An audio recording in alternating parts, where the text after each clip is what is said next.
President Tinubu pledged his support to Borno State amidst Boko Haram attacks. The President has given me assurance that they will do everything possible to control the situation. President Tinubu heads to Lagos for ECOWAS at 50 celebrations and project commissioning. PDP faults Secretariat ceiling, vows legal and political action. This is unacceptable.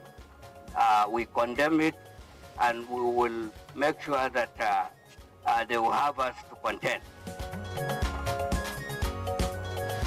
And good morning, Nigeria. Today we shall focus on the Economic Community of West African States, ECOWAS, at 50. The heads of states and governments of 15 West African countries established the Economic Community of West African States, ECOWAS, when they signed the ECOWAS Treaty on the 28th of May 1975 in Lagos, Nigeria, to promote economic integration and cooperation. Ademola, and from 15 to 12 member states of ECOWAS, comprising of Benin, Cape Verde, Cote d'Ivoire, the Gambia, Ghana, Guinea, and of course Guinea-Bissau. Must also mention Liberia, Nigeria, of course, Sierra Leone, Senegal, and Togo, with headquarters in Abuja, Nigeria.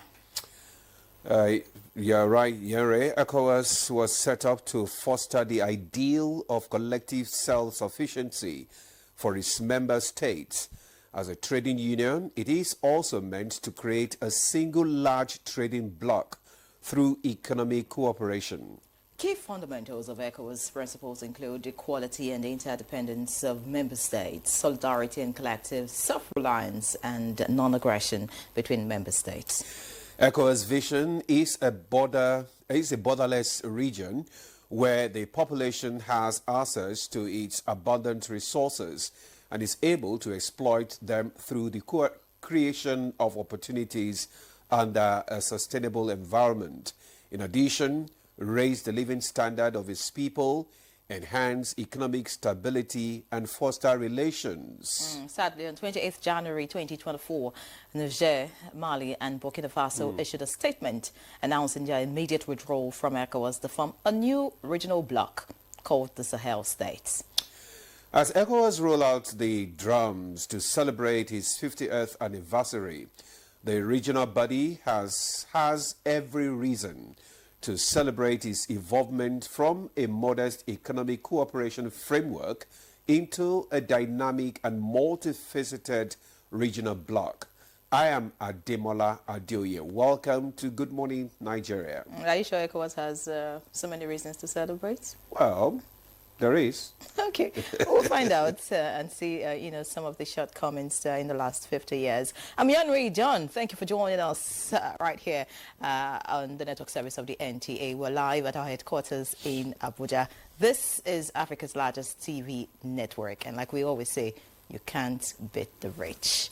All right, so much in store for you this morning on Good Morning Nigeria. This super review, of course, will be coming your way much later when Chukwudi Okoli Ogbaja joins us. But for now, we have, if you like, the rebranded, looking beautiful, smashing, this morning, our own Sawa, Khalil Ibrahim. Good to see you, Sawa, after a long holiday. How are you doing? It is indeed.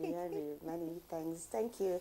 And Demola, good morning. Good morning. Yes, President Bola Tinubu has restated his administration's determination to tackle insecurity in the northeast and other parts of the country.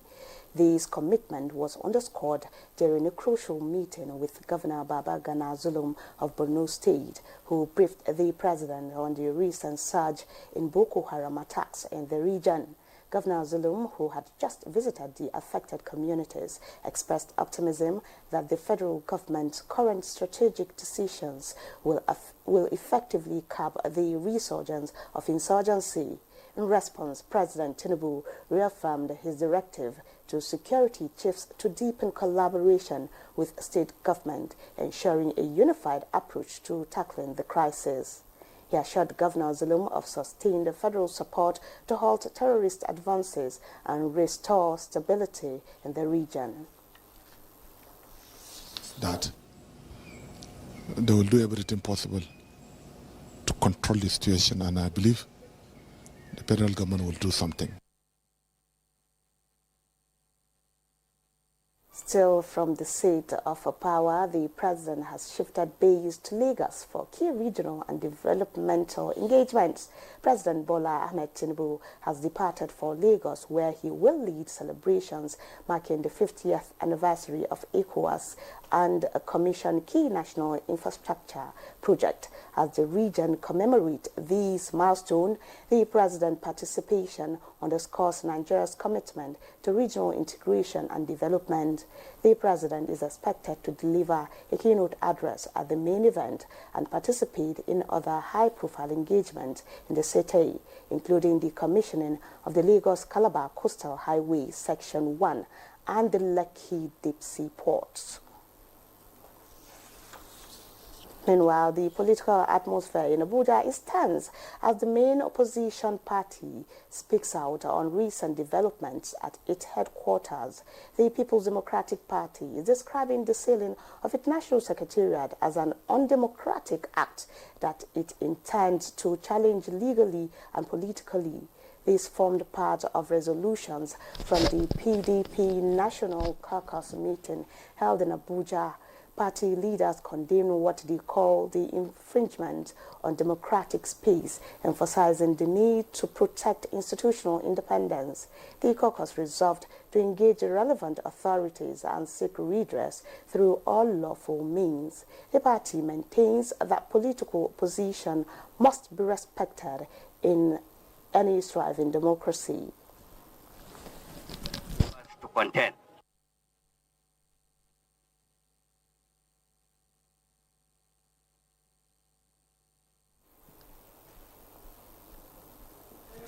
On the legislative front, a controversial electoral bill has just been withdrawn by its sponsors in response to public sentiment.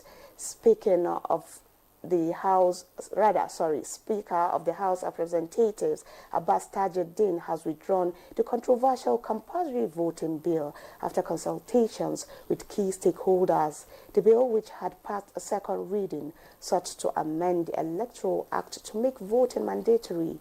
It sparked national debate on citizens' rights and electoral reform. Speaker Tajuddin Abbas clarified that the proposal was made in good faith to boost voter turnout. However, in deference to public sentiment and democratic freedoms, he now favors strategies that encourage participation through civic awareness rather than compulsion.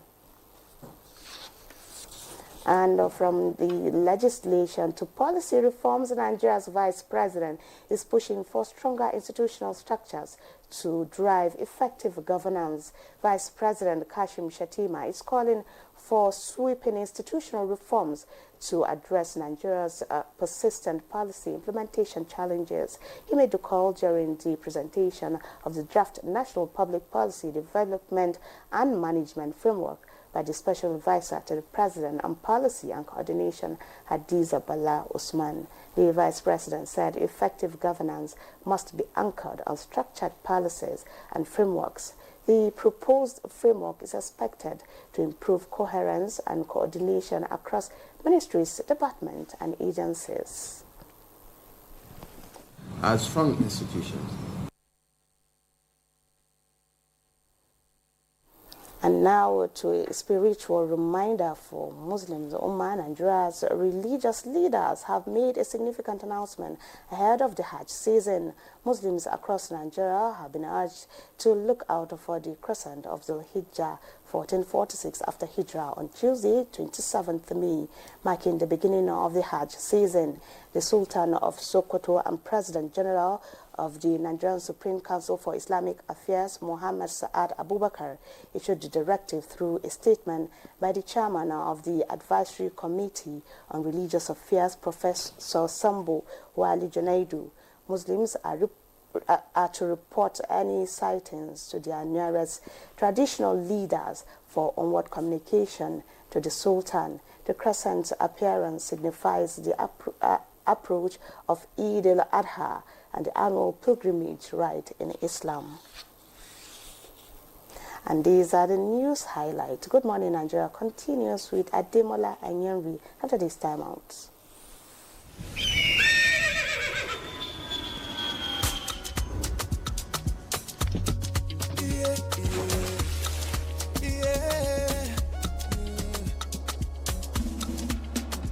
From the Atlantic across the savannah to the Sahara, we rise, a land of the free, we know they tire. We dream great, our spirit is undying. Resilient, rooted like palm tree, we sway in colors, with undying demand. We make solutions, we ignite passion, yeah. Diversity is unique, we have more than destination. We are Nigeria, strengthening unity, we know they carry lives. We are Nigeria, together live the dream of a land with great destiny. We are Nigeria. I am the real Nigerian. Brought to you by the National Orientation Agency, NOA. Good, tasty food is worth living for. Worried about your oil every time you enjoy your favorite meal? Introducing Smart Balance. Smart Balance rice bran oil is rich in gamma-oryzanol. Several studies suggest that gamma-oryzanol may contribute to the reduction of bad cholesterol. Golden Terra Smart Balance oil. Good food, no worries. The future belongs to the dreamers, to the doers, to those who are not afraid of the side hustle. It's for those who are ready to turn their passion into something big. And to help keep you revitalized and inspired, Top Tea is with you every step of the way. You are made for more. Find your inspiration. Top Tea. Big round bags of flavor.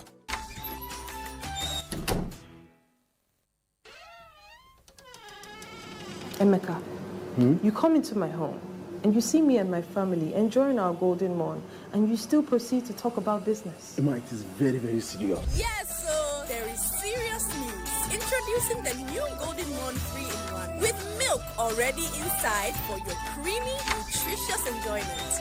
Get the new Golden Morn 3-in-1 for your family. From Nestle. The world needs moms. With a splash of Golden Terra oil, a mom can transform a frown into a smile. Change no thanks into yes please. Resolve family feuds without blowing a whistle. Providing tasty family meals is all that matters. Where there are moms, there is love. Golden Terra oil, for pure love. In today's fast-paced world, staying ahead demands peak performance from our bodies. Like never before, our bodies need an optimum supply of essential nutrients, and Supermalt supports our daily nutritional needs. Exactly. One Supermalt after breakfast daily keeps us at our best. Supermalt is specially formulated for today's man and woman. It has 20 essential vitamins, minerals, and natural extracts for overall health and wellness. One Supermalt a day gives you energy and vitality, improves your mental performance, and supports your immunity.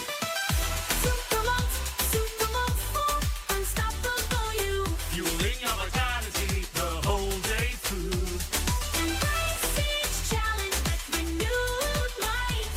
With Supermalt, your performance takes flight. Supermalt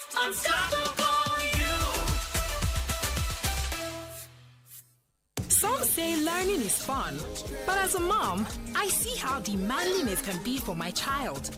That's why I ensure he starts every day with a cup of Bonvita. Bonvita. Prepare them to win every day.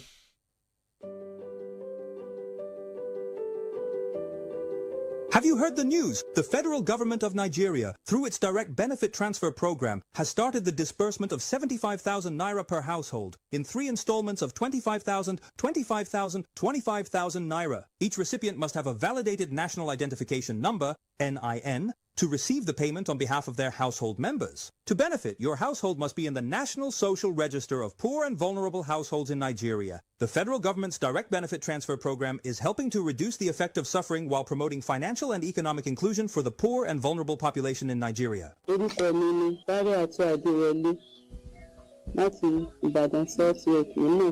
Ìjọba fún wa ní 75,000. NIN mi ní àti káàdì láti lọ gbà. Nígbà tí mo sì gbà, mo ń fi ṣe nǹkan tó dáa, mo ra oògùn nínú rẹ̀. Mo ra oúnjẹ tí màá jẹ nínú rẹ̀. Mo sì wọkọ̀ mi náà ń bẹ̀. A sì fi yòókù ṣe ọ̀rọ̀ ajé pé káàtó máa rí dé bá. A dúpẹ́ lọ́wọ́ ìjọba wa òkè. This message is brought to you by the Federal Ministry of Information and National Orientation, Federal Ministry of Humanitarian Affairs and Poverty Reduction, in collaboration with the National Social Investment Programs Agency, National Social Safety Net's Coordinating Office, and the National Cash Transfer Office. Thanks for staying with us. You're still on to Good Morning Nigeria on the network service of the NTA. It's now time for newspaper review.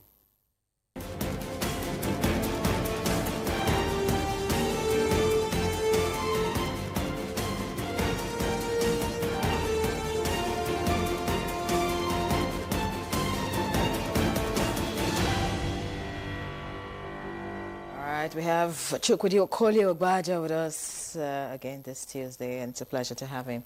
Many thanks for joining us, Chukwudi. I like your near husky voice. It doesn't quite get to the CNA all-brown category, but it stands you out. Hello. Thank you very much. Band boy.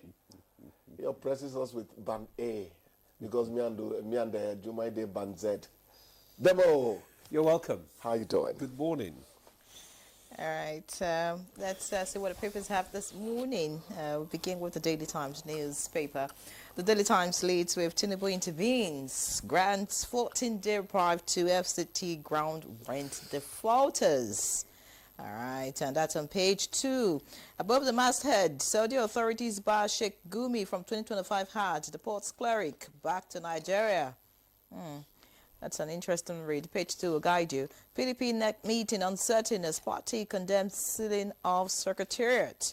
That's on page 11. And of course, looking below the picture story this morning, we have Tinubu presents APC flag to Ukachukwu Ekwenife. That's on page 9. Naimet DG Anosike elected president of ECOWAS Meteorological Committee. Police rescue kidnapped octogenarian, neutralized 6, arrest 12 kidnappers. That's on page 5. Just beside that, we have court jails 4 internet fraudsters in Lagos. In the red strip, we have 2027. That's the kicker. Labour Party not celebrating Obi's declaration, says presidential ticket open. All right, the race to 2027, of course, has began fully, and that's on page 11. Let's look away from the Daily Times now and see what this Nigeria is offering. This Nigeria leads with insecurity, and that's the kicker. Rise up and defend us. Zulum charters military. The riders, Borno governor, meets with president, vows not to allow Boko Haram as well control any local government area. Just beside the masthead this morning on This Nigeria, we have alleged 4 billion naira fraud. Judges' suspension stalls the FCC's case against ex-governor Obiano.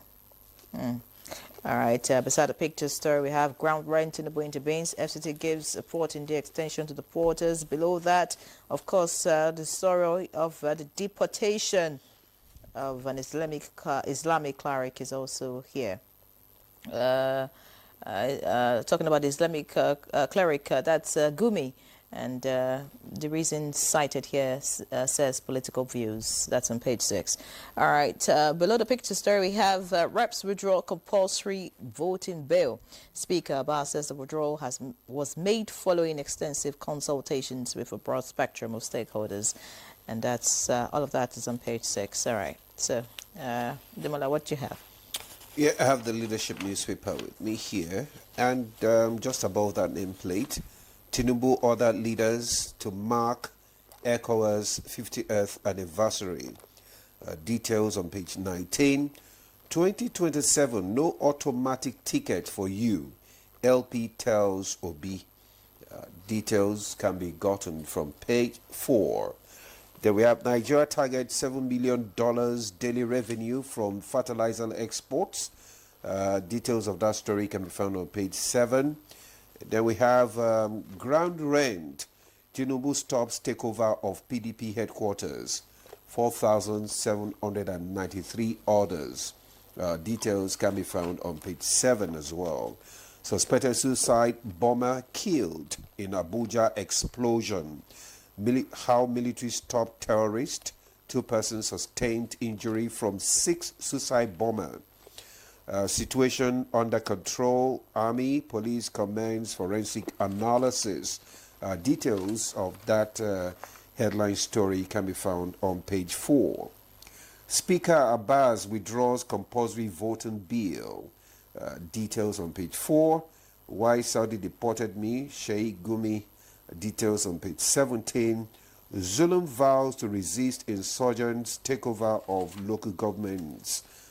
Details can be found on page 17. Kano Mosque are sentenced to die by hanging. Details on page 17. The front page picture is that of the PDP Secretariat sealed off as the Federal Capital Territory Administration Enforcement Team took possession of the property over non-payment of ground rent. Then the Blueprint newspaper, we have 24 hours after quick notice, elders killed over 20 in Benue communities. Details on page 14. Let's just go straight to Tinubu wades in as FCTA sales PDP Secretariat. Then we have suspected suicide bomber killed in failed attack on Mogadishu cantonment. Then Abbas bows to pressure, withdraws compulsory voting bill. Sultan urges Muslim to look for moon, and oil prices rise as Trump extend EU tariff deadline. Federal government inaugurates committee to dispose Emefiele's 753 unit estate. Kano Mosque fire, man sentenced to death for killing 23 worshippers. Chooks. I always like to start my day on a very happy note. But when you threw in 24 hours after quick notice, herders kill how many people? Killed 20 in Benue. So the question I ask is this: is there security in these troubled parts of Benue? That's a question I am not posing to particular individuals. That's a question I am posing to conscience. We have to have a conscience in this country. Certain things do not make any meaning at all. But some people know certain things and are looking the other way. I'm sorry, but that's what it is. Zulu spoke up just the other day, accusing politicians and soldiers of aiding and abetting insurgency. So it's not just a journalist talking, but let men have a conscience. God they look us, God they, that's actually my name. Talking about Zulum, he says, it's my star. He says not one local government will be ceded to Boko Haram or ISWAP. And I say, my dear, Zulum is speaking again. Now, Zulum does not command a platoon, neither does he command a battalion. But he's a civilian. I'm not going to put a B-L-O-O-D-Y before his name because he's indeed talking like a man who means business. And it's easy to know why Zulum says some of the things he says. If there's a person using his security vote, it is that man. Sometimes I tell myself, the man is not really a politician. He is somebody who believes in a job he's gone there to do. Yeah. He's serving the people. He's serving the people. The way in those days that technocrats will come into government and serve. Somebody said the other time that one of the things Obi did was that some people served in this government and after they left back to what they were doing. Nigeria was like that. Now, who is it? Eno, the one you challenged me about the other day. Saying that Eno, Akwa Ibom. Go Akwa Ibom. If you don't follow me to whatever. We were not like that. He was talking about political appointees. Appointees, okay. Yes. Political appointees. Not important. Civil servants.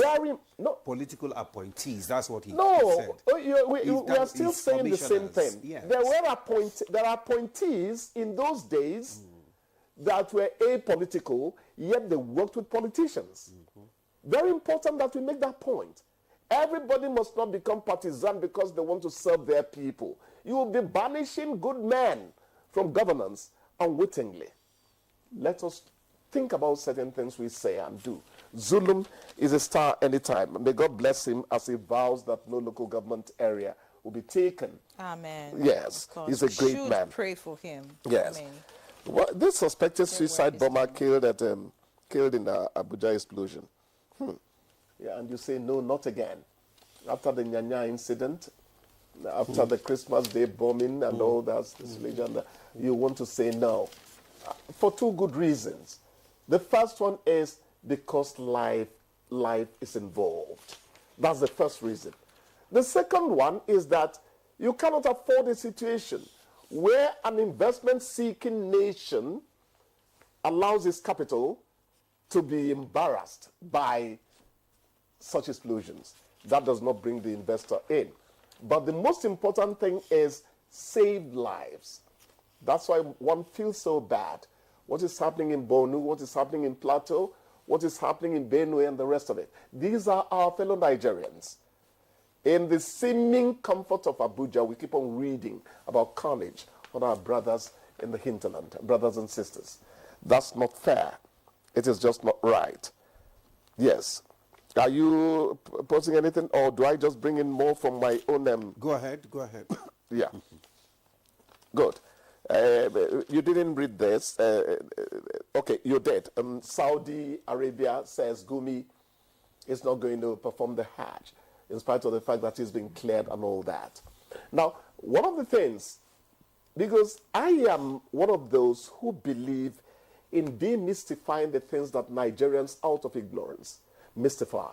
Saudi Arabia is a Muslim country, isn't it? Gumi is a Muslim, isn't it? A cleric. Fine. That's a point to make. Because here they're all Muslims, and ignorance rules the day. Now, Gumi is saying that it's probably because of his political views.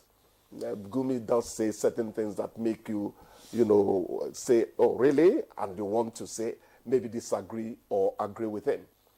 But if I remember, was it the father? I think that was the father. He, at a point, was a sage in the sense that he said things that affected humanity, not necessarily Muslims alone. When I read the Credo of Being and Nothingness by Wole Soyinka, it's a pamphlet. He actually quoted Gumi, I think he's the father, who said there that till you come to know you're nothing, you're not ever going to become anything. Something. If you want to become something in life, make yourself nothing, so that you don't begin to carry your shoulders up for band boy, and maybe even my dear Nyere. Then watch Providence make you something. These are people who helped us shape up thinking about this country when I was a young journalist. Where are Nigeria now? Where are the statesmen? And all that. It's just unfortunate. I can say that in the House of Reps we still have statesmen there. Well, with this, I thought you were going to mention the withdrawal of the compulsory voting bill. That's a good thing you popped up. Yes. Yes, Fantastic one. I have it here. Yeah, it shows that they're listening. I mean, I'm a journalist. Sometimes the cup has to be half empty of water because I am taught natural cynicism to make a point. The one way they register before, when compulsory voting no day, we don't feel manage them well. And we're thinking about making voting compulsory. The deluge, who's going to manage it? Did they think about that? But again, does it not infringe on rights? Right, because that's the final point. Yeah. But for me, however cynical it sounds, the 35% or 40% that turns out, have we been able to manage them properly? We will in 2027. Well, Be hopeful. You've made your points. Thank you. Thank you. Journalist. Thank you. You've made your point. Thank you. All right. We'll see you tomorrow again. Thank you. All right. We draw the curtain on newspaper review here. The conversation will kick off when we come back. Stay with us.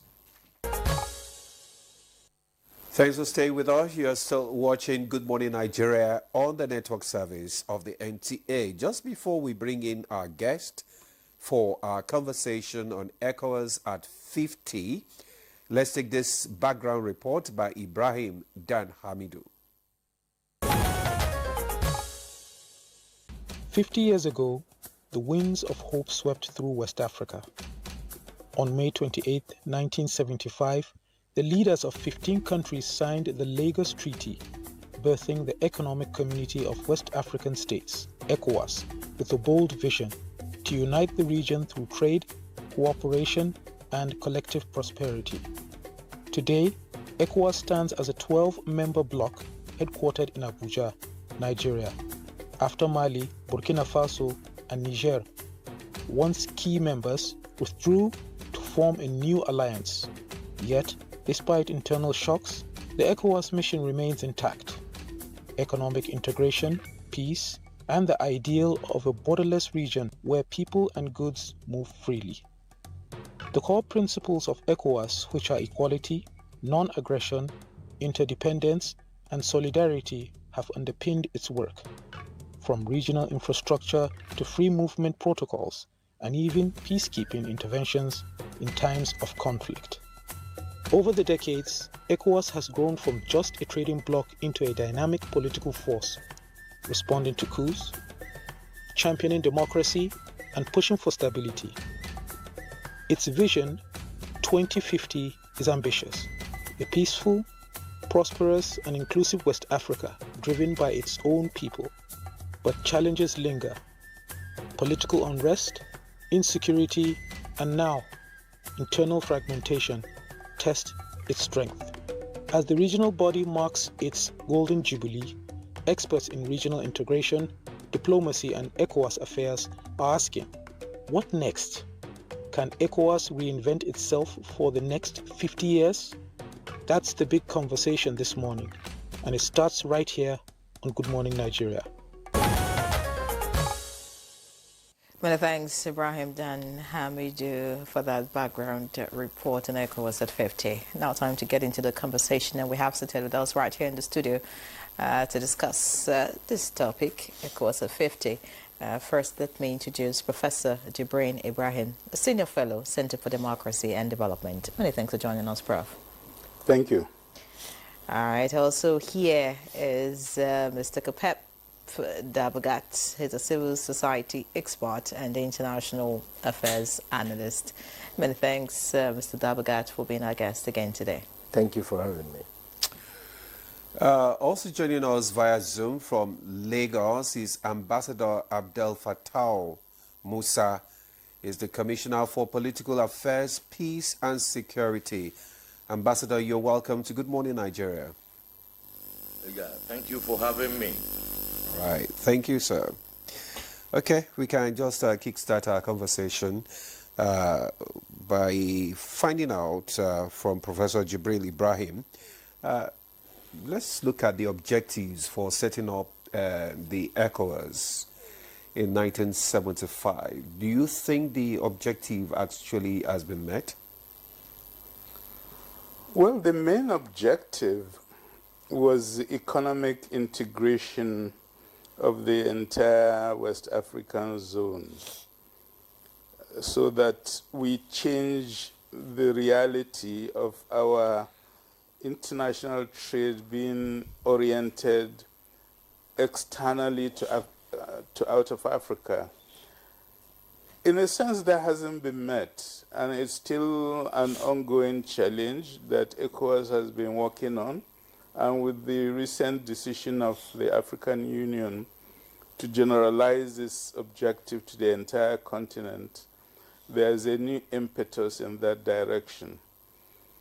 Nonetheless, I think ECOWAS achieved a lot of other key objectives that it set out to achieve. And I think one of the most surprising achievements of ECOWAS, remember it was set up in 1975 when all the countries in West Africa were either military regimes or single-party regimes.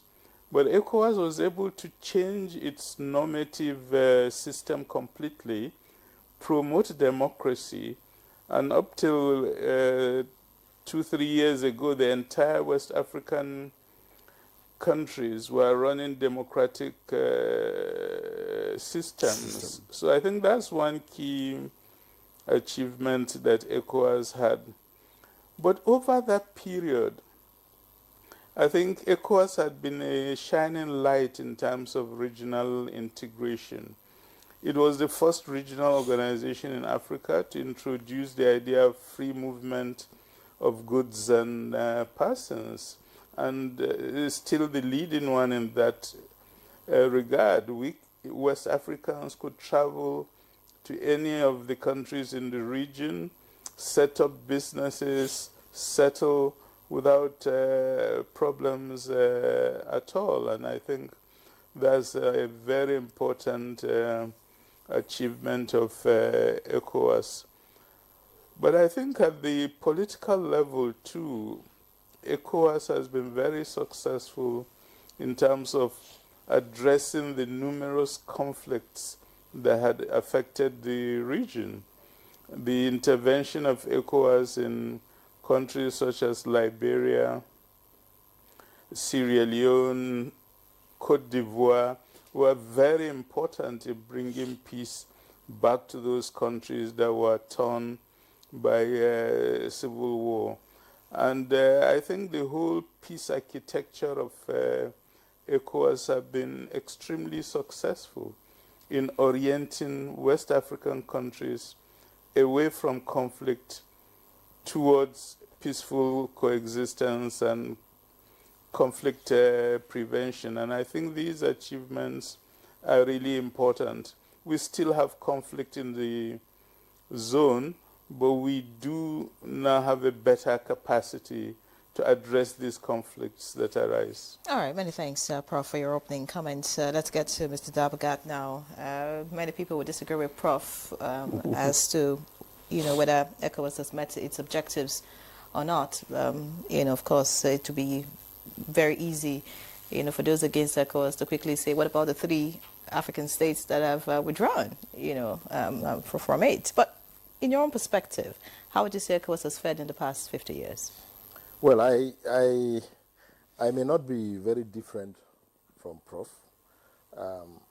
However, I see, first of all, how the objectives of ECOWAS were defined in a different way.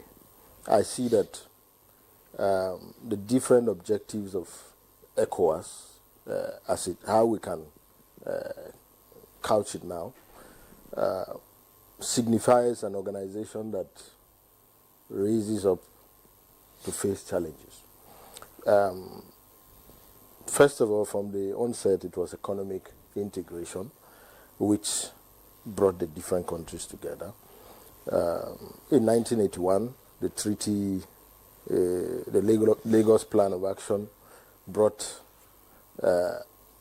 now the thinking of the continental blocks into place, and ECOWAS again stepped up to take up the block for West Africa. Then again in 1991, when we had the Liberia and Sierra Leone civil wars. Then again, ECOWAS took on that challenge to introduce peace and security into, its objectives.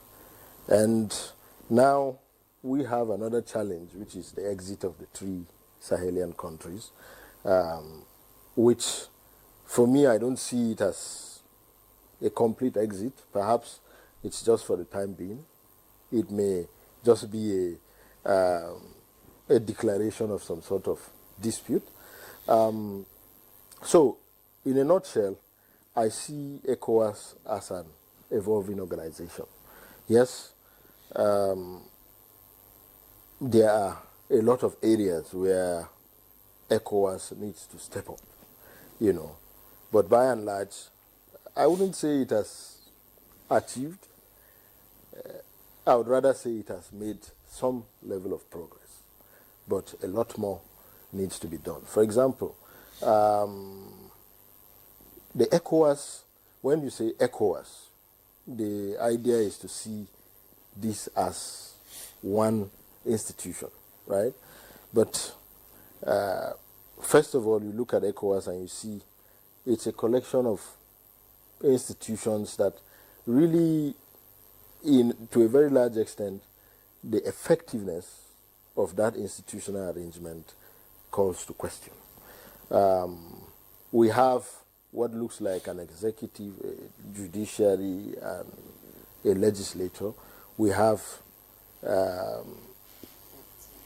for the executive, we can say the authority of heads of state with its bureaucracies, including the Commission, the Council of Ministers, and other organs of the ECOWAS. But you find out that it never gets itself to the point where it can take a decisively executive decision where there are issues on ground that needs to be addressed. Again, the ECOWAS Parliament doesn't have legislative function, only advisory whether to be taken or not. Again, what stands as the judiciary, which is the ECOWAS Court of Justice, again, their rulings are only advisory to the countries. So you find out that ECOWAS is, I would say, an institution in evolution, but the evolution has been quite slow, and we need, at this point, to accelerate that process. And what better opportunity for the 50 years anniversary of the ECOWAS to give the organization an impetus to look into areas where it can reform, real reforms that will bring about, a better organization, a more effective organization, a faster moving organization that can bring about real development in the region. Well, thank you very much, Mr. Kopep, for your opening remarks there. ECOWAS is an evolving organization, but it's slow, right? All right, let's get to our guest via Zoom, Ambassador Musa now. We want to have your perspective on ECOWAS at 50. In particular, what significant achievement do you think ECOWAS has recorded, especially in promoting regional integration and economic development? Yeah, no, thank you very much for having me, and I'm also happy, to see Professor Jibril Ibrahim, and others at the studio. He has been a very, very, very impactful analyst and activist as far as regional integration, not only in West Africa but on the continent, is concerned. So I'm very happy that you've been able to attract such very knowledgeable people and the civil society representative. What I will say right from the onset is that the fact that today ECOWAS is being talked about not only in Lagos, where I am now, but at the level of the continent. In Europe, there are activities going on. In the Americas, there are issues happening.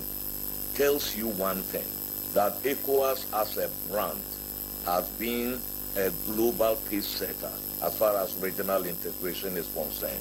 That symbolism is very, very, very important as far as West Africa is concerned.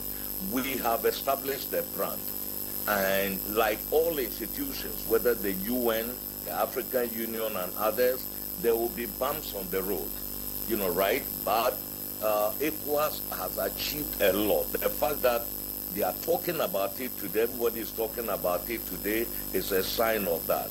What has added spice to it is the unfortunate withdrawal of 3 of our founding member states, Burkina Faso, Mali, and Niger, from the community, which I think ECOWAS is working assiduously to make sure that within the next few years, we come back together as a 15-member bloc and not a 12-member, bloc as we have today.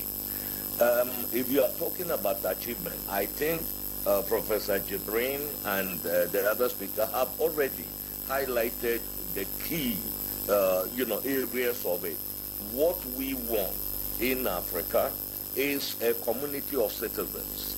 It is an ECOWAS of people that we are moving towards. And at the core of it is the fact that we should strengthen our traditional cross-border movement of our mothers, sisters, brothers, trading freely and others. And ECOWAS is an example globally, of that free movement that we are, talking about here. And I think that stands out as a key achievement. And like Professor Jibrin said, ECOWAS was set up as a developmental, integration organization in 1975. But realities of the world, because ECOWAS was not created in a vacuum. It was created at the height of the Cold War, where you could never, talk about common political values, right? And then we had a period where by 2020 in West Africa, all member states, in our region had, undergone many structural reforms as far as political governance is concerned. And that was sparked by the experiences of the collapse of the Cold War, the end of the Cold War, and what happened in places like Liberia, Sierra Leone, and others. And ECOWAS had to reposition itself, had to reimagine itself. And that is why, we are talking about the institutional reforms that took place right from 1991 with the Declaration of Political Principles up till today, to the extent that all governments in West Africa were democratically elected by 2020. That itself is a major, major achievement for the region, and that giving, what has been happening on the rest of the continent, that was a major achievement. The downside that I would, talk about is the fact that we have not actually moved decisively towards an ECOWAS of people. In fact, ECOWAS is still very much dominated by, states, and other citizen action is very much required in order to, shift the narrative towards an ECOWAS of the people, where West Africa, with about 60 to 70% of our population being young people with expectations and then, other aspirations, it is very, very important actually to strengthen, that aspect of it. And I think for me, that is where reimagining ECOWAS going forward, becomes critical for all of us. We need to make sure that ECOWAS is really a community and not an organization. We have the institutional framework, we have instruments, we have all that. What is lacking is to make sure that that democracy that we've been talking about is actually on good economic governance. That would at least lift our majority of our people out of poverty, for ECOWAS to be able to facilitate it. We know that the primary responsibility lies with member states, but ECOWAS has a responsibility to accompany them in that regard. And I think that is where I feel that the glass is half full as far as ECOWAS is concerned, but we are determined to move forward. Abdel Musa, thank you so much for your opening comments, but I'd like to stay with you. You you actually took, the thought out of my mind when you talked about making ECOWAS echoes of the people and, changing the economic fortunes of, the people in West Africa. But I would like you to talk about, the security of, the West African people, really. Would you say that ECOWAS has played its role, sufficiently in that regard? Absolutely. Look, Dr. Jibrin spoke about it earlier on. In fact, what happened in Liberia in 1989, which continued into Sierra Leone, and later on spread to Cote d'Ivoire and others, was a cancer that would have destabilized the whole regional integration project. ECOWAS, even though an economic entity with rudimentary instruments, was able to go in to stabilize the regions. And that actually gave birth to the democratic rebirth of West Africa. So from that point of view, it was very important that ECOWAS was able to manage the post-Cold War fallout in Africa, where citizens were yearning for democracy, for representation against dictatorship. ECOWAS stood up and got counted. And then those who could not survive the shocks of the post-Cold War era, like Liberia and Sierra Leone, descended into outright crisis. And ECOWAS also, and here I must insist, led by Nigeria, in particular, because we remember the time of His Excellency General Babangida and others, J.J. Rawlings in Ghana, and others, to stabilize the region, where Nigeria showed real leadership as our regional hegemon, in the region. What is happening today, and that was also sparked by the euphoria that followed the end of the Cold War, terrorism and violent extremism.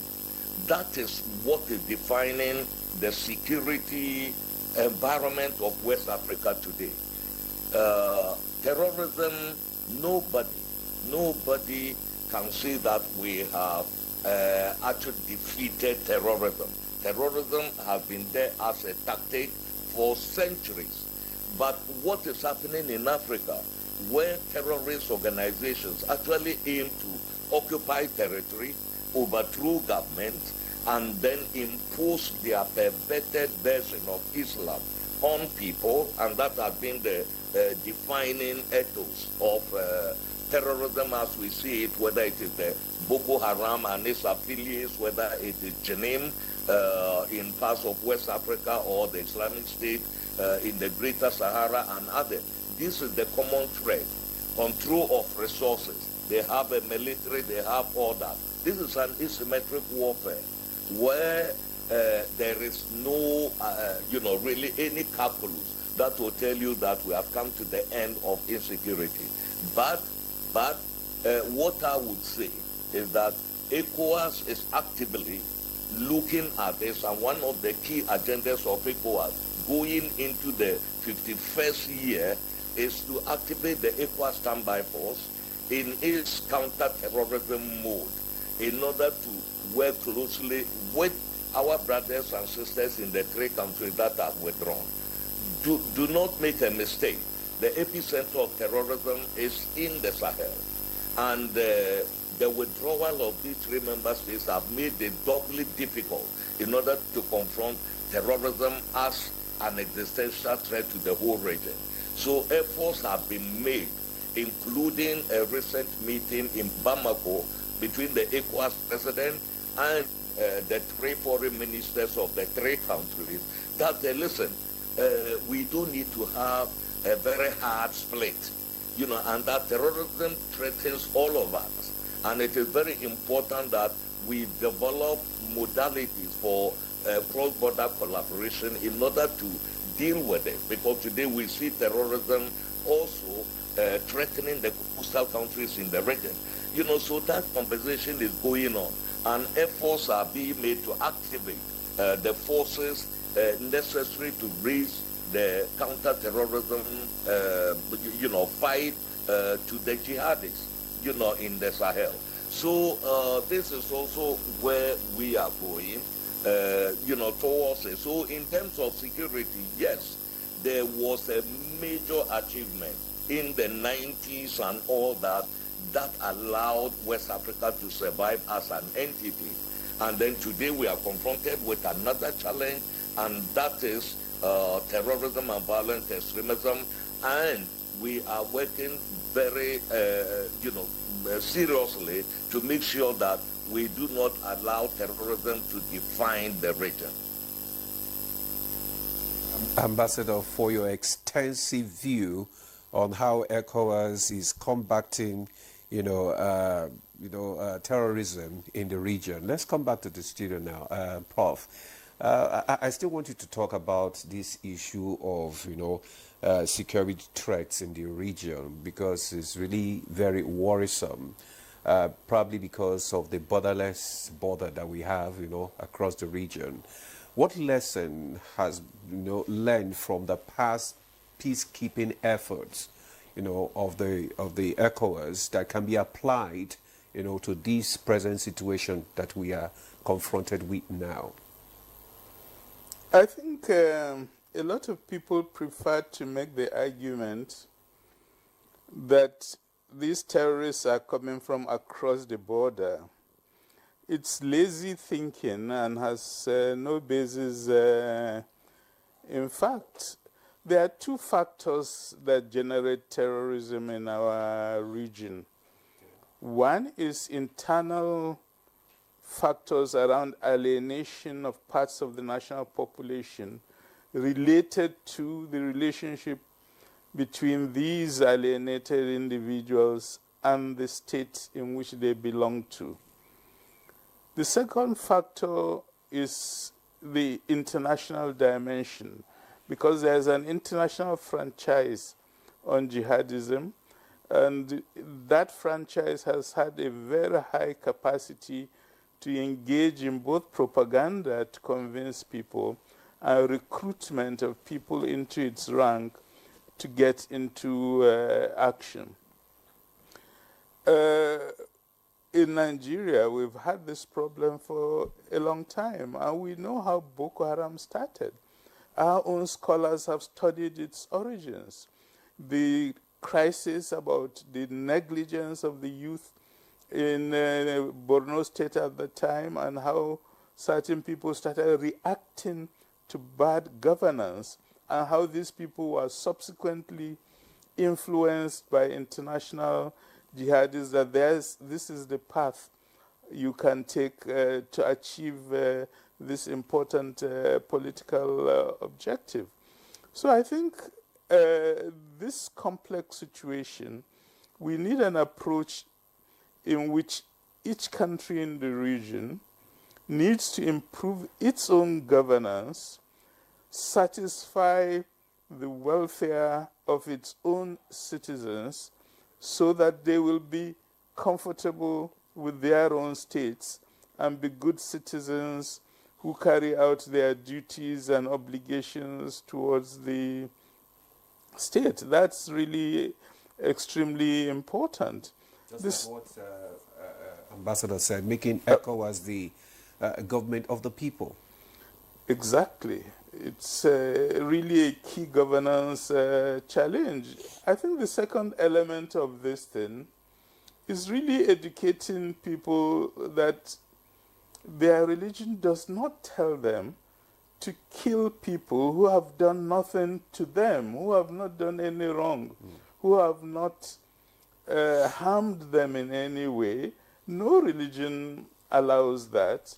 So a lot of it is related to lack of proper understanding of their own religion. But meanwhile, I think there's the whole question of state capacity to now engage in that fight among these people who will not give up the fight. Because if you have a hardcore that's not ready to give up that fight, you have to be able to use state power to end that these activities that are being carried out. So I think it's quite important for us to take an approach that's national, but also an approach that's regional, as well as emphasizing religious education for people to understand that there is no basis in religion to just go and be killing people in the streets, killing people in their places of worship, bombing indiscriminately. It's totally against all core principles.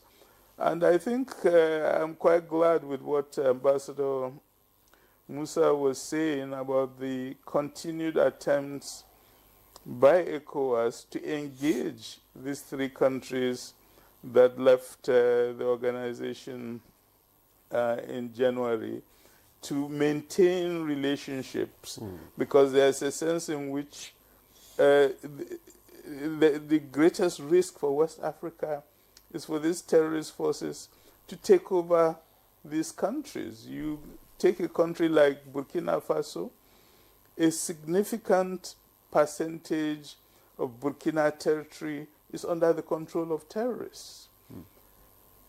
I know there's a lot of good words going around about their nice captain and his nice uniforms and hand gloves, but the story behind it is that a lot of the Burkinabe territory is under the hands of terrorists, and at the end of the day, propaganda wouldn't be able to hide that. So getting them involved with the rest of the region and the rest of the world in seeking common solutions to combat terrorism, because we can see clearly how countries on the Atlantic coast, such as Ghana, such as Benin and Togo, are gradually being affected by the terrorism in the Sahel as they move some of their forces southwards towards the Atlantic coast. And that southward movement has to be stopped. All right, many thanks, Prof. Talking about the security challenges, I'd like to get to Mr. Dabagat now. Of course, listening to Ambassador, listening to Prof, and of course, listening to you earlier, you talked about the fact that, ECOWAS has made progress, but you don't want to say it has achieved a lot. I mean, there are quite a number of challenges, which of course has been highlighted. Most significantly is the fact that the living standard, if you like, the life of the average African in these West African states have not really, improved. And of course, with all the other issues as regards security. Speak about how external influences and interference is affecting ECOWAS from meeting its goal. Thank you so much. Well, I would start from looking at, the economic basis for ECOWAS, the funding of ECOWAS. And I would say across Africa, ECOWAS is one of the institutions that shows its capacity to support itself more. It aims to have 90% of its funding from community levies, with perhaps only about 10% coming into funding and other external contributions. And I would say so far ECOWAS has done quite well in that regard.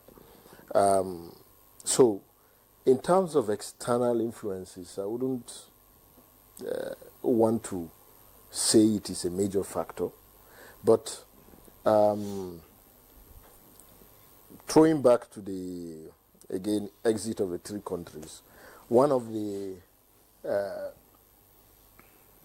points that they listed, I'm careful not to say excuse because I don't know the facts of it, but one of the things they listed was that ECOWAS was becoming a tool for external actors, to meddle in the region, which was one of the things they mentioned as their reason for exit.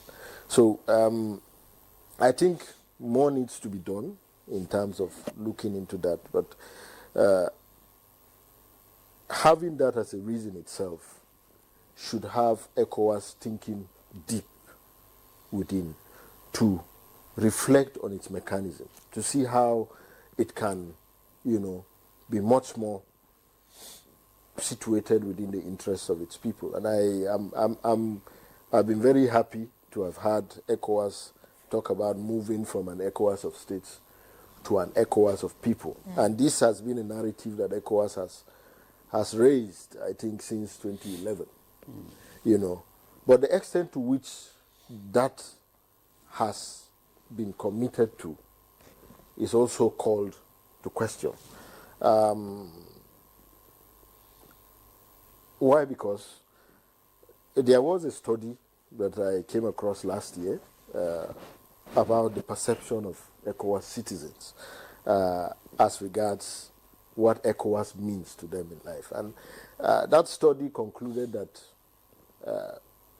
it had 2 countries where they were the focus. One was Burkina Faso and the other was Gambia. And particularly it was around the times that ECOWAS intervened both in Gambia and in Burkina Faso. And the study concluded that citizens in ECOWAS from these 2 countries see ECOWAS more as an occupying force than as an institution meant to contribute to its own development. Now that is a serious indictment on ECOWAS, and it is a narrative that should send ECOWAS thinking, okay, how do we engage our citizens? So it's not so much about external influences, but so much about the gaps of engaging the citizens. And I'm happy that Ambassador Musa actually alluded to that by saying that those are some of the areas where the loopholes are.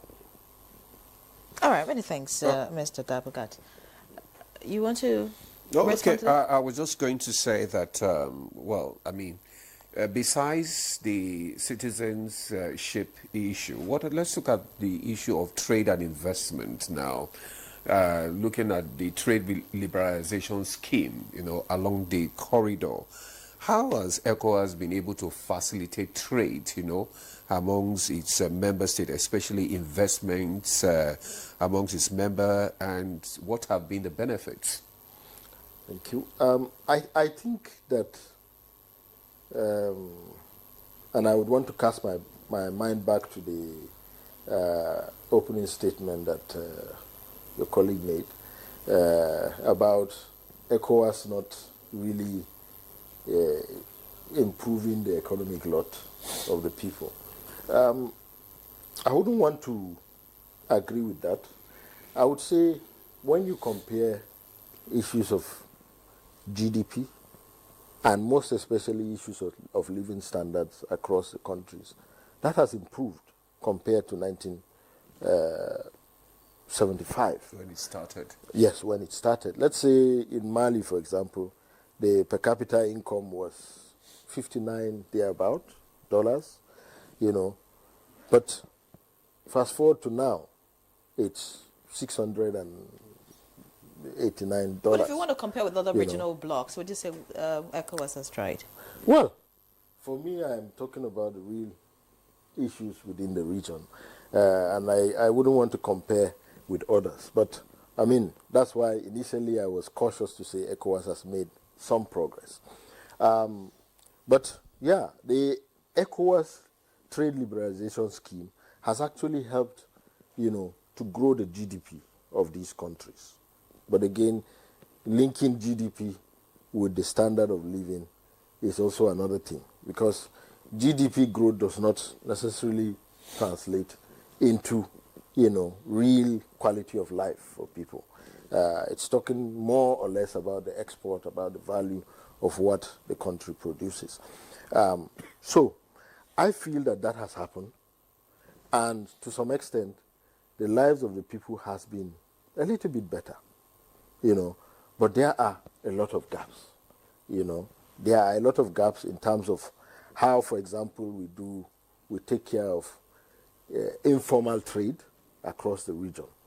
Go to the borders, you see a lot of women crossing with their wares to sell in border communities. I mean, I don't see ECOWAS having put in place a program, to sort of structure that process. These are some of the things that ECOWAS needs to be looking at going forward.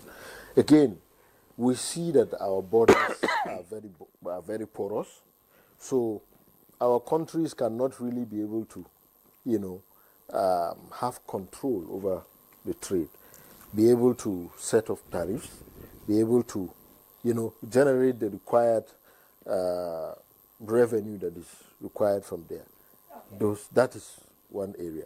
And then another area is the transport sector that will help with the smooth movement of goods and services across the region. All right. That is still poorly developed. So I feel that there is a lot of gap, even though it shows some indicator of progress, but going down to the people, it's very important for us to see that. Okay, there is a lot of gaps. We just want to also inform our viewers that you can contribute to this conversation by sending us text messages and on WhatsApp on the number that is displayed on your screen. Okay, Larry. All right, let's get to Ambassador Musa now. Listening to Mr. Dabaga talk about trade and investment. Many people who say that ECOWAS hasn't quite done well will talk about the fact that it's been unable to implement the single currency. Has been a major challenge in that regard. I want you to speak about that and also speak about how corruption and lack of transparency has affected ECOWAS. This last 50 years. Yeah, no, thank you very much. In fact, talking about facilitating intra-regional trade, which is at a paltry 12%, compared with trade with outside the region, that's a major problem for the region, and I think we need to emphasize that. ECOWAS thought about that. That is why it put in place its trade liberalization scheme that has actually helped countries, even including those that have withdrawn from the ECOWAS member states, to have, what is the duty-free access of their goods into the other parts of the, region where products come from those countries. That free trade area within the region has actually brought up the economic well-being of virtually each member state. But the elephant in the room, is that whoever controls your currency controls your economy. That is number one. And in that respect, the ECOWAS region and the Central Africa region are real victims, of external control of their currencies, particularly the franc CFA, where about 8 member states in ECOWAS, up until the 3 withdrew, belong to that group, and it still persists up till today.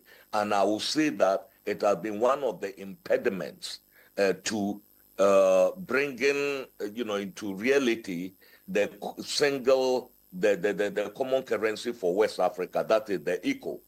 And I think the emphasis today is toward that. Let's get our regional currency, and I think that that must be emphasized without end.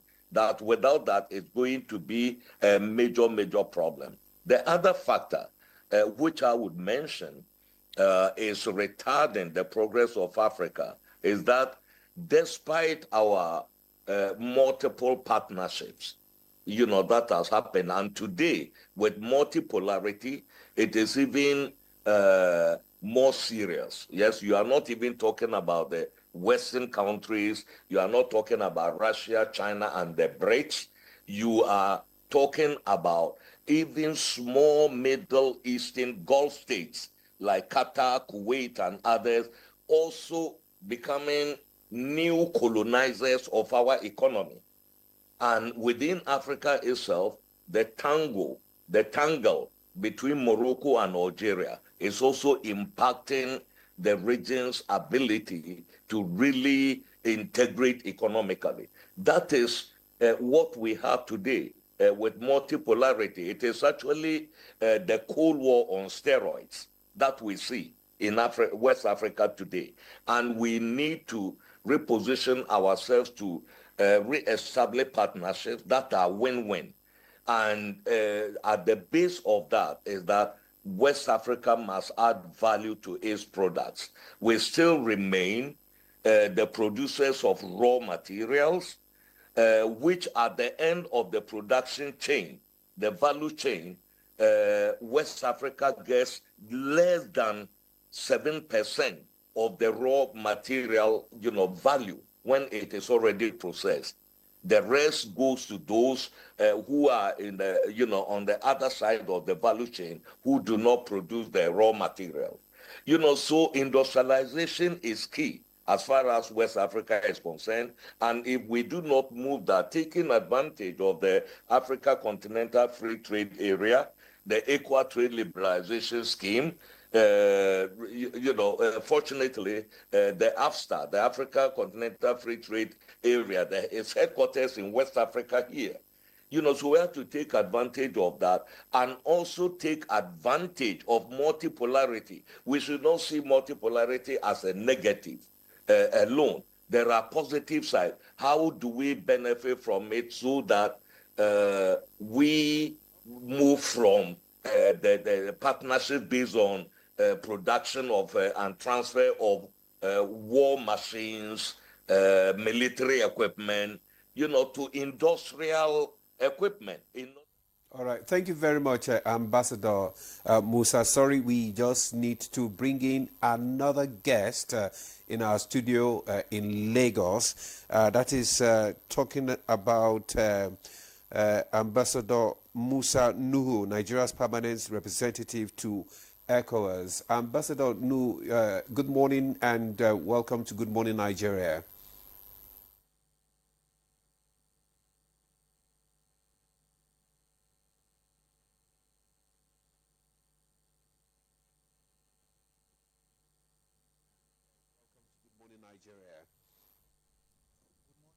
Good morning, viewers. All right. So, okay. Thank you. I know that you've been listening to the conversation so far. It's ECOWAS at 50 that we are looking at, and we've talked about how the organization has evolved over the past 50 years, looking at the issue of peace and security in the region, and also the issue of citizen participation, especially the issue of good governance in the region as well. Let's have your perspective on ECOWAS at 50. What is your perspective? How has the region fared so far?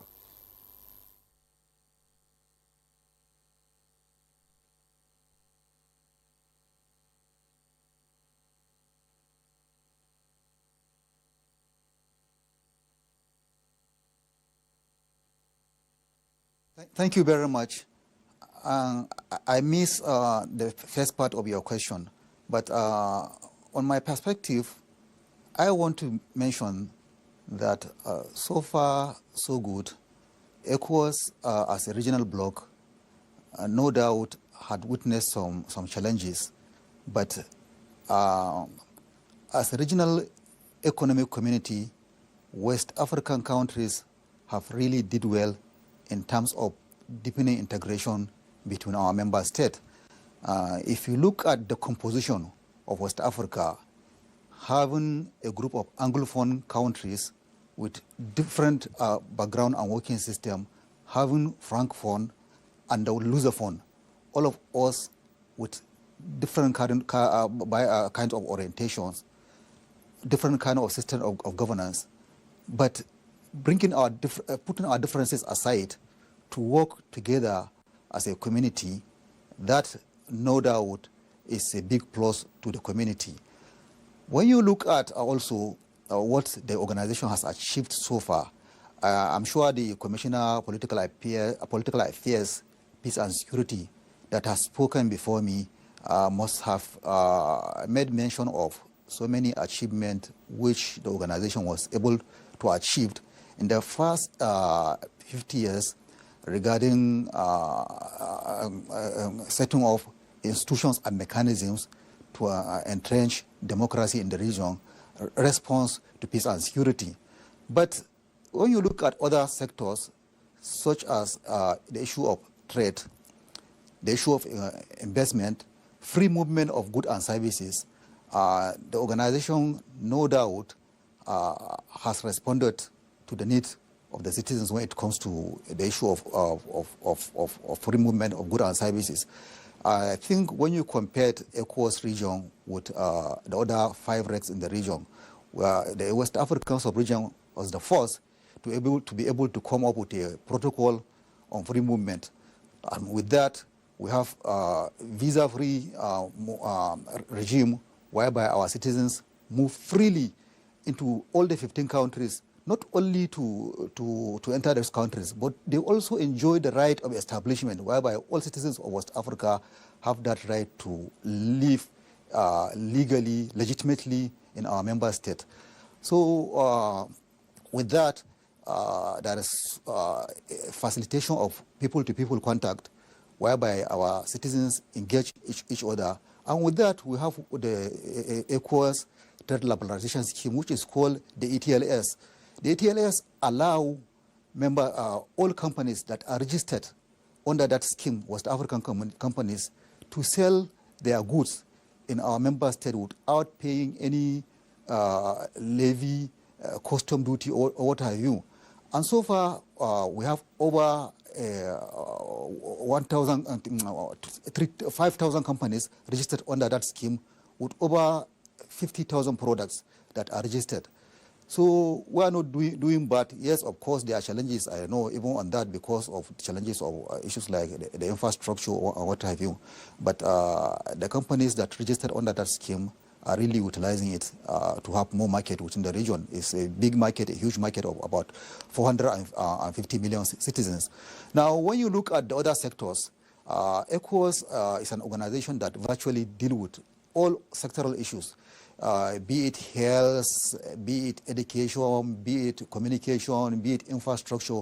We all have regional policies that deal with such matters, and that is one good thing with the organization beyond what others, what other regions have. If you are going to compare ECOWAS with other regional groups in the continent, they are far in terms of having in terms of harmonization of policies within the region, within the community. For instance, if you look at our health sector, because of what we call the West Africa Health Organization, and it is agencies like the Regional Center for Disease Control, which allow our health institution to harmonize their policies. You recall that during the COVID-19, despite the fact that West Africa is one of the largest communities in the continent, but in terms of death mortality, in terms of even the prevalence of the disease, we were able to have more lower victims, because we have an organization that is working effectively. We are able to harmonize our policies and respond to that pandemic as a community, not as individual countries. So that is very important. And if you look at the infrastructures also, in terms of infrastructure, the ECOWAS infrastructure master plan is a plan that is based on response to the community needs for infrastructure. It's not that Nigeria has its own roads, or Nigeria is trying to do, or Ghana. No, we have what we call a regional master plan, whereby we look at critical infrastructures that the community needs. And ECOWAS is working with development partners, is working with member states to ensure that they are coming up with mechanisms of making sure they put this infrastructure. There's a little glitch there with our connection with Ambassador Nuhu. We'll take a break. When we come back, hopefully that will be restored. And of course, our other guests are still with us. Stay with us. All right, welcome back. Many thanks for remaining with us. This is still Good Morning Nigeria, live on the network service of the NTA. Our guests are still very much with us, and we're talking about ECOWAS at 50. Just before we get back to our guests to get some more perspective as to how ECOWAS has fared and, of course, the journey ahead, let's take a look at some messages that we have already. By the way, you can send in your comments and questions. The number is on your screen, and we'll be glad to read them. We have quite a number. I'll just quickly take one. This one says, "Good morning, Nigeria. Bon anniversaire, ECOWAS. I'd like to appeal that ECOWAS should look into..." Well, this one's pending recruitment advertised last May 2024. Fehitola is the one sending this, and that's because I think he or she, is looking forward to that, recruitment exercise being concluded. Okay, right. I have another one here. This one is from Jayola Monday. It says, ECOWAS has done well, but they can do better. But with the rising insecurity in the region, the body needs to be active and proactive about it. Prof, maybe you want to respond to that. To this, these comments by Jayola. It says, ECOWAS has done well, but they need to do better. But with the rising insecurity in the region, the body needs to be active and proactive about it. Yeah, I think there's a lot of room for improvement for ECOWAS. But I think it's also important to know that they already have a structured program for improvement and reform. The Vision 2020 to 2050 of ECOWAS is ongoing, and within that, part of the tasks they define for themselves is for ECOWAS institutions to work better among themselves. And that's also the period within which they want to get to that transformative stage of the ECOWAS of the people. So I completely agree they need to improve. They are making efforts to improve. They are confronting challenges, but these are collective challenges. There's nothing as difficult as having a body of nations coming together and agreeing to make joint policies. Don't forget that the tradition of history is each state acts independently and no state has the right to interfere in how they are acting. One of the greatest revolutions that happened in ECOWAS was the revised Treaty of 1993, where the supranationality clause came in, and ECOWAS decided that, look, once they take a decision collectively, then it is binding on every member of the organization. I think that was a great progressive move, but it's also a move that had its own challenges. And if the three countries that left recently felt they had to leave, it was because the military had come back to power in this country. ECOWAS made it very clear to them that you cannot have military rule in West Africa of today, and I completely agree with that principle.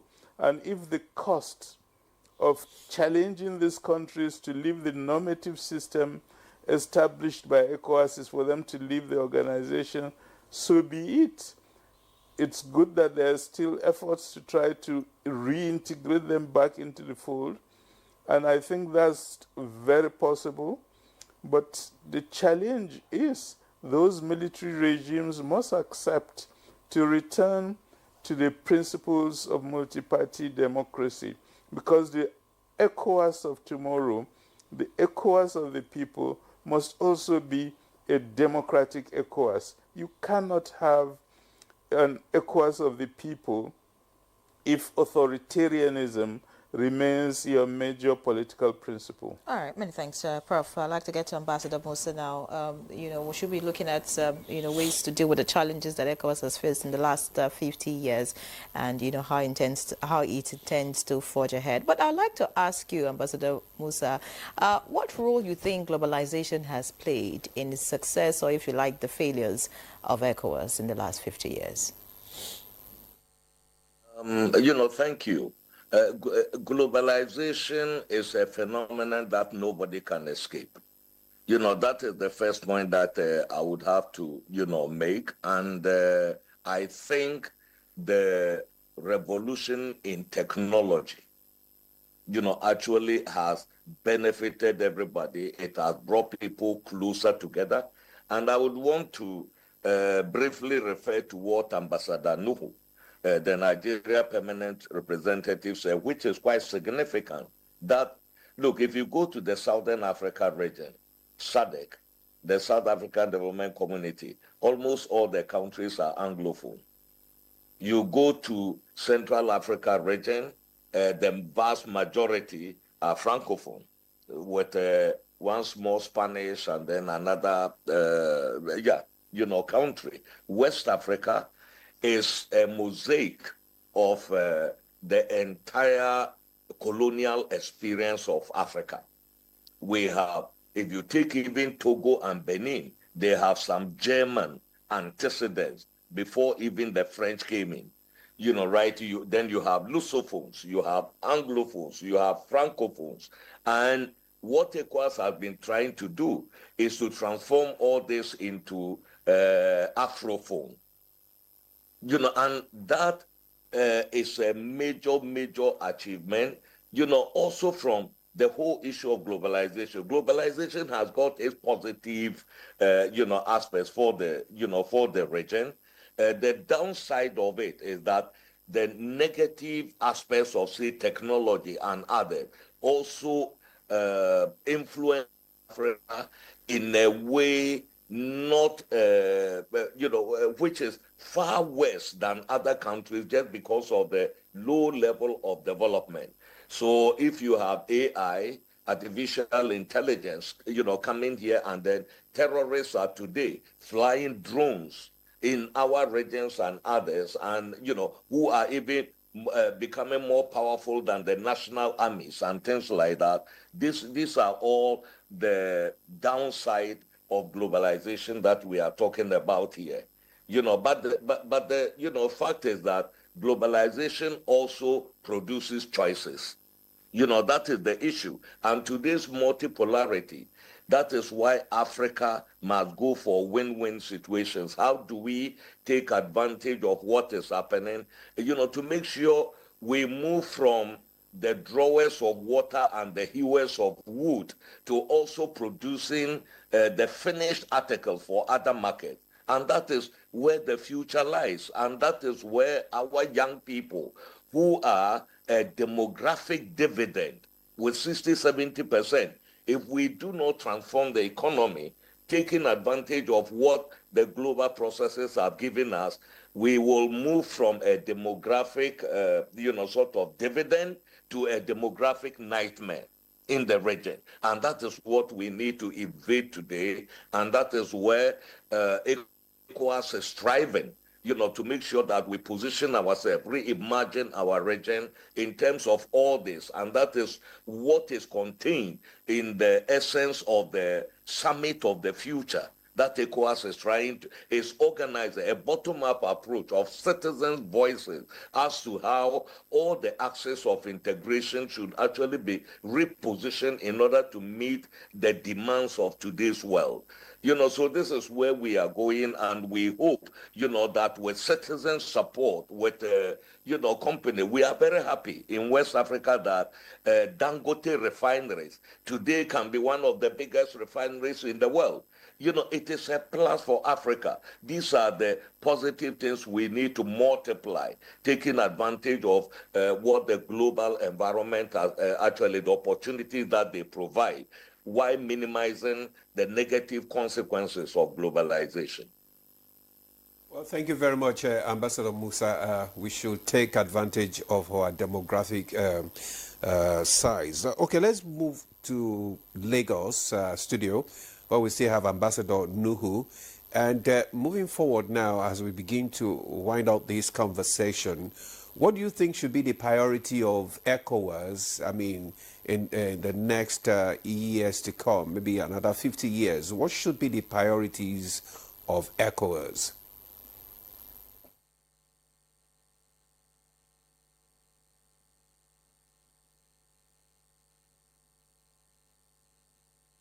Thank you for that very important question.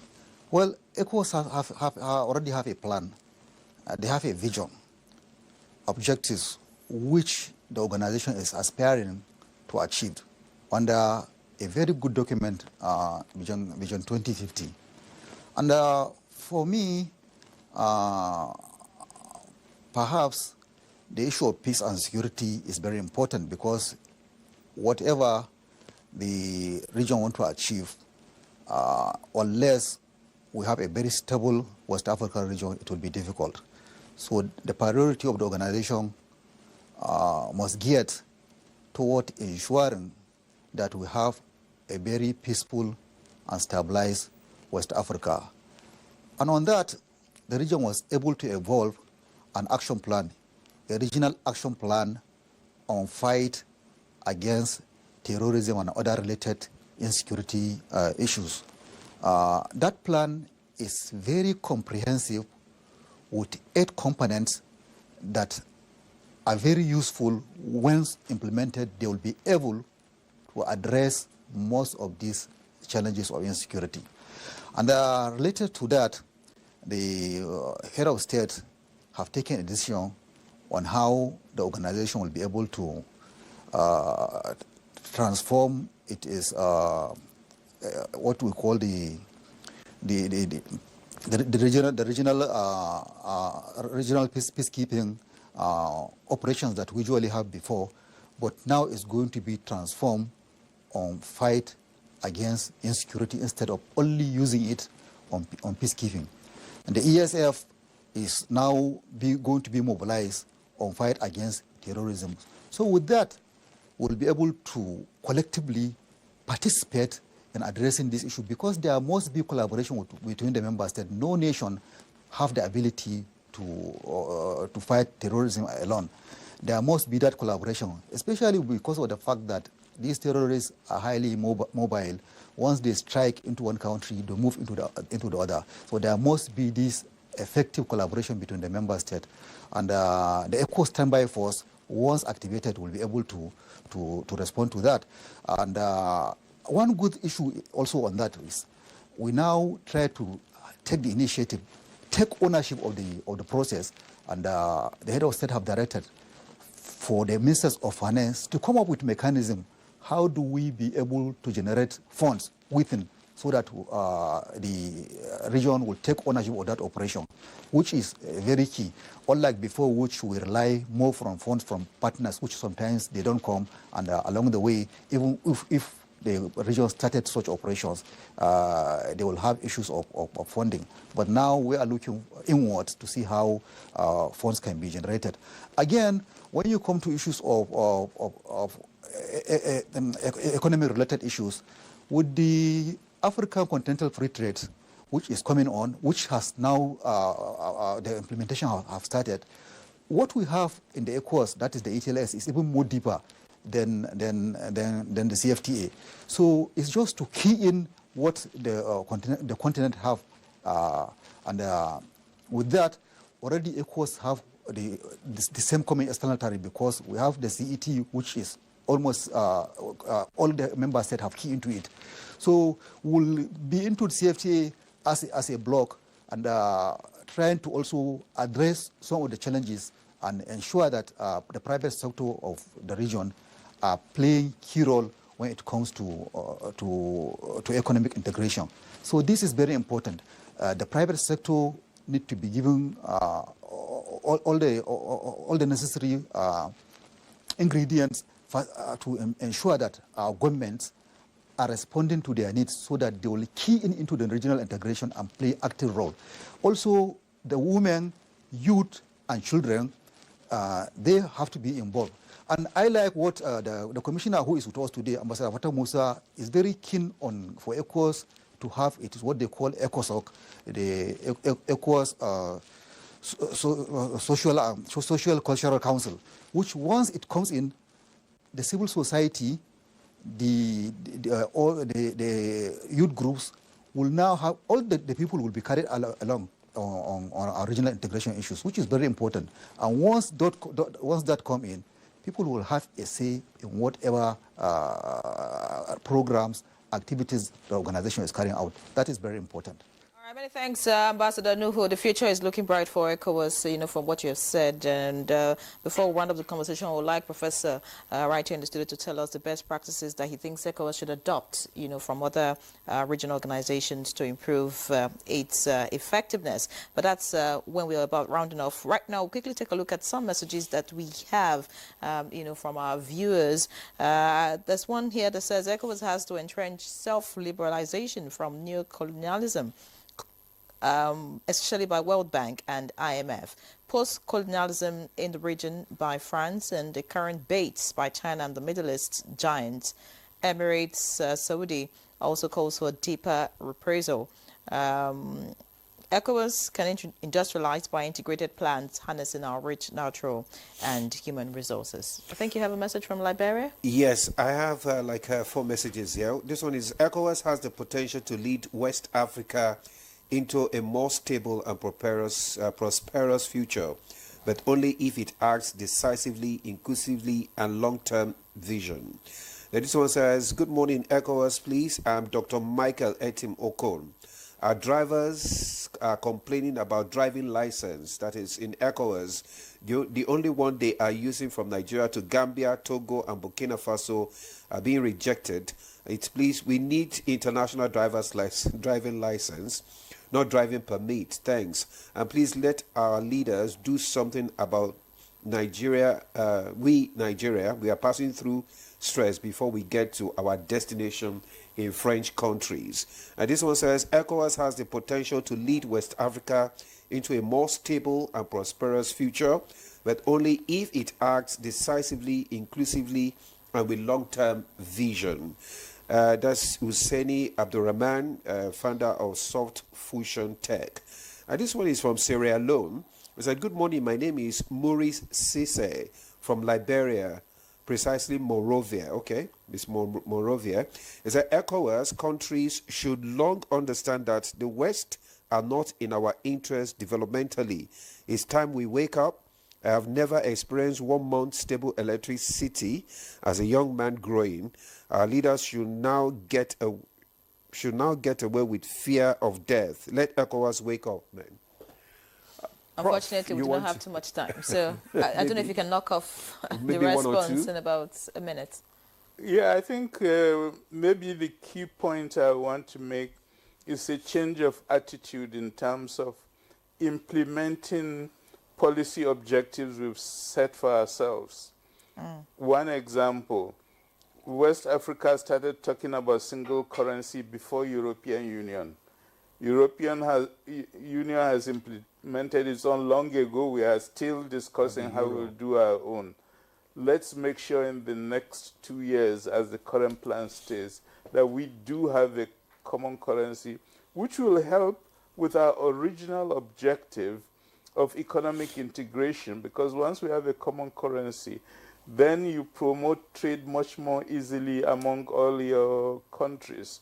I think that's really important. The second thing really is the key objective of a secure and peaceful West Africa. Thank you very much. I think we'd have to, leave it at that point because of time. Mr. Dabugat? Okay, I think my last point would be about democratization in the region. It needs to be deepened.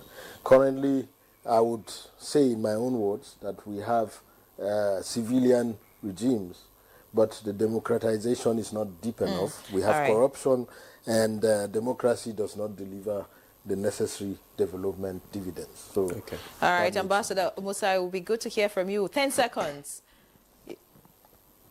Look, I am. Our main objective is to learn from the past in order to shape our way forward. I am so thrilled that the only surviving founding father of ECOWAS in the person of General Yakubu Gowon is in Lagos over here, and all the other former heads of ECOWAS are here. We need to listen to them, in order to move forward with what we are doing. And I think we'll get there. So we'll get there. Thank you very much. That would be a fine way to leave the conversation. Ambassador Abdel Fattah Musa, Commissioner for Political Affairs, Peace and Security at ECOWAS. It was a pleasure to have you again. And of course, congratulations to you and your team as you celebrate. Of course, we want to also appreciate Ambassador Musa Nuhu, Nigeria's permanent representative to ECOWAS. Because of time, we couldn't take your final thoughts. But of course, we hope we'll have another conversation some other time. Of course, right here in the studio, thank you very much, Professor Jibril Ibrahim, Senior Fellow, Center for Democracy and Development. It was a pleasure to have you, and many thanks for your insights. Thank you. All right, Mr. Kopep Dabagat, Civil Society expert and international affairs analyst. Thank you for your time. Thank you, too. All right, it's been a fine conversation talking about ECOWAS at 50. So that's our package on Good Morning Nigeria this Tuesday. I'm Ian Ray John. Live locked on the NTA. And I'm Ademola Ade. Thanks for joining us. See you again tomorrow.